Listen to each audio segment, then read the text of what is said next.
Selamat datang kembali di video channel Gadis Forex dengan kostum yang sama, tapi saya hari ini mau membahas selain analisa market ya. Saya ingin memberikan tutorial bagaimana cara mengaplikasikan indikator pivot point di dalam TradingView sahabat Gadis Forex, dan bagaimana cara membaca atau mengambil potensi kesempatan atau momentum dari pivot point itu untuk bertransaksi, menentukan posisi transaksi dengan take profit ataupun dengan stop lossnya, seperti itu. Jadi saya mulai dengan chart kosong ya. Kalau yang garis-garis ini adalah time period. Ini adalah menggambarkan bahwa ini garis ini di hari yang berbeda. Ini berarti hari ini sampai ke depan ya. Garis ini sampai ke garis ini adalah period hari kemarin, seperti itu. Nah, caranya teman-teman, kalian buka TradingView ya, kemudian cari di indikator ya. Cari di indikator itu teman-teman bisa klik di ini ya, di FX ini ya, di FX teman-teman. Jadi diklik aja, kita klik FX. Oke. Nah, di sini teman-teman langsung cari aja di pivot point. Nah, di pivot point ini kan banyak tuh pilihannya. Ada pivot point standar, ada pivot point high low ya, kemudian ada pivot extension strategy, ada pivot reversal strategy dan lain sebagainya. Di sini saya pakai yang pivot point standar ya. Sebenarnya kalau saya sudah setting, dia sudah saya masukkan favorit. Kalau teman-teman atau sahabat Gadis Forex belum, itu bisa nanti yang tanda bintangnya ini diklik aja. Kalau dia belum ditambahkan ke favorit, berarti dia tanda bintangnya belum ada gambar kuningnya, belum ada background kuningnya. Tapi kalau misalnya sudah, nanti dia akan sudah ada tanda kuningnya untuk bintangnya ya. Nah, ini nanti bisa langsung diklik aja di pivot point standarnya. Oke, sudah, dia otomatis akan teraplikasi ya di sini ya. Nah, setelah itu kalau kita lihat ya, kita kecilkan itu, dia itu kan rame sekali nih.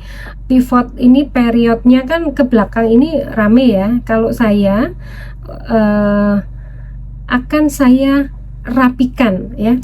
Jadi sahabat Gadis Forex nanti bisa tekan yang di sini, ini ya, pivot point yang ini, diklik aja, kemudian kita ganti yang setting, kita klik yang setting. Nah, di sini cara men-settingnya ya. Untuk tipenya ini pakai aja yang tradisional ya, yang standar. Kemudian pivot time frame-nya juga tetap pakai aja yang auto ya. Nah, ini number of pivot back-nya ini yang saya ganti. Saya cuman butuh 2 garis ke belakang atau 2 period ke belakang. Kalau sahabat Gadis Forex misalnya butuh 5 period ke belakang, ya ini boleh diketik 5. Tapi saya memang tidak suka di layar saya itu terlalu rame, sehingga biasanya saya pasang cuman 2 saja. Sudah cukup menurut saya ya. Nah, hilang ya, yang belakang hilang. Dia sekarang berganti cuman 2. Sebentar, kita lihat dulu di setting. Nah, menurut saya itu aja yang diganti. Untuk selanjutnya sampai ke bawah ini cukup, tidak perlu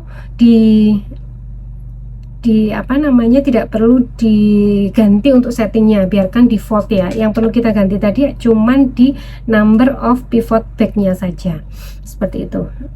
Ini. Nah, di sini ada keterangan bahwa ini ada pivot, ada S1, R1 sampai dengan S5, R5 ini.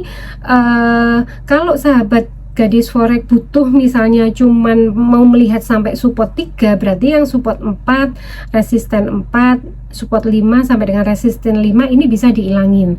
Tapi kalau saya masih butuh sampai dengan support 5 dan resisten 5, karena menurut saya pergerakan harga akhir-akhir ini ya, apalagi ketika semua komoditas itu mencapai all time high, itu biasanya bahkan sampai resisten 5 di atasnya kita masih terlampaui gitu. Jadi saya masih butuh sampai dengan support 5 dan resisten 5. Oke. Jadi nanti tampilannya seperti ini ya. Kita akan ada 2 garis period karena tadi sudah kita setting 2 ya, pivot period sekarang dengan garis yang period sebelumnya. Nah, seperti itu. Nah, sekarang sudah teraplikasi. Bagaimana cara membacanya? Nah, cara membacanya saya mungkin mulai dari ciri-ciri ya, atau biasanya gitu.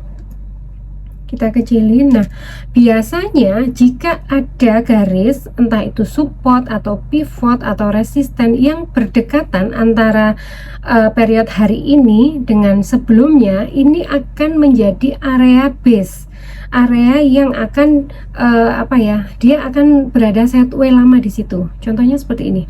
Di period sebelumnya ini ada pivot ya, ini ada pivot, kemudian di period hari ini dia ada S1.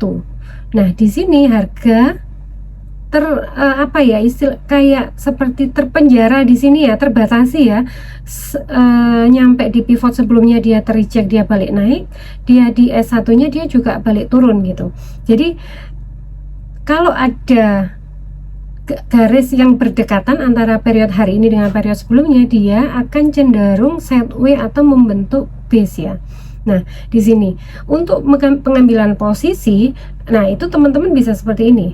Kalau misalnya kita coba hitung range harganya dulu ya. Ini kan misalnya di 58.800 ya, katakan.